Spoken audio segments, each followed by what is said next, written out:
Hey YouTube, I am reviewing two budget U-locks from Decathlon. The btwin 900 Mini, which costs £20 or €26, and the btwin 920, which costs around £25 or €30.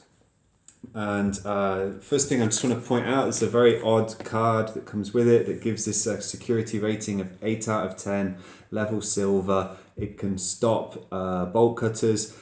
Ignore that, I don't believe that at all. You can have absolutely huge bolt cutters that are 22, 25 inches long, like 50 centimeters long. They're huge.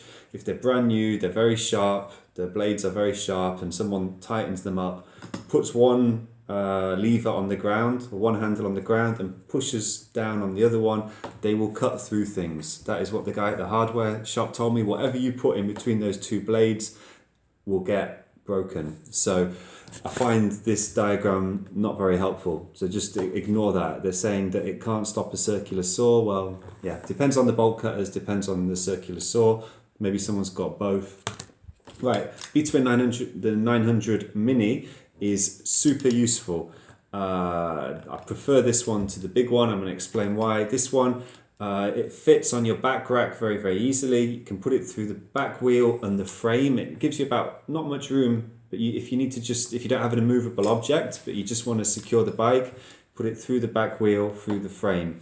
And it's tricky to break through. I talk about this in all my videos. The smaller locks, the smaller length, I think are better, because a bike thief has to struggle to find a place to cut through it where they're not going to damage the bike. If they damage the frame of the bike with the circular saw or the bolt cutters or the wheel, then it looks stolen. The resale value is lower. This one looks huge. I saw it and I thought, wow, that's amazing. I'm going to get one of those just to check it out. And the problem is, it is nothing special at all. It is a visual deterrent. It is coated in about 4 centimeters of rubber, but the thickness of the actual shackle is exactly the same as the Mini. So you're paying for extra length and some rubber. If I can just show you, the thickness of the metal part inside, which is all that matters, is exactly the same as this one. So if a bike thief wants to break this one, he's just going to cut through the rubber with a Stanley knife, which will take 0.5 seconds. He'll cut a chunk of the rubber out and then focus on breaking the metal part. This has caused a lot of problems, and the reason is, when you are fixing your bike to an immovable object, everyone knows you have to put the U-lock through the back wheel and the frame, or at least through the back wheel and part of the frame. It is tricky to get this through the back wheel, to get it in between the slots of the spokes. So every time you're having to kind of mess around, because it snags. This thick rubber, as you're trying to get it through the spoke, it always snags. So if you're in a hurry, this is not a good one.